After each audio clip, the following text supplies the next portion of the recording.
দাদা কই চললি? এই মিস্ত্রিকে জিজ্ঞাসা করতে চললাম কত কি বালি মশলা ফেলবো। তোর মিস্ত্রি তো আমি, ওর কাছে কি কেন মার চলি তুই? 3.5 কড়াই বালি আর 1 বস্তা ধুলো ফেল। ধুলো মানে? ওই সিমেন্ট।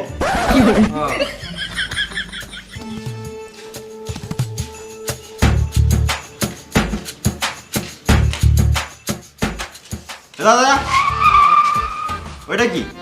বালি? ওটা না, বালির নিচে ওটা কি? কড়াই। তো ঘরের কড়াই কি গায়ে মাথা নিয়ে এসেছিস?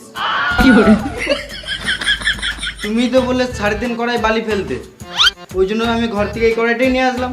খেপা চোদা, ঘরের কড়াই নয়, কাজের কড়াই লাগে।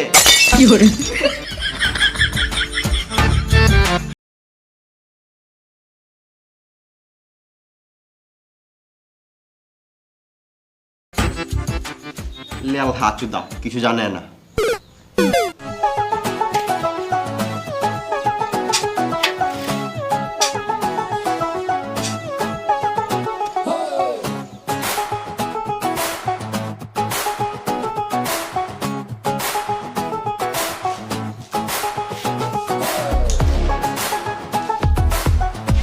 আরে কত কি ফেললি?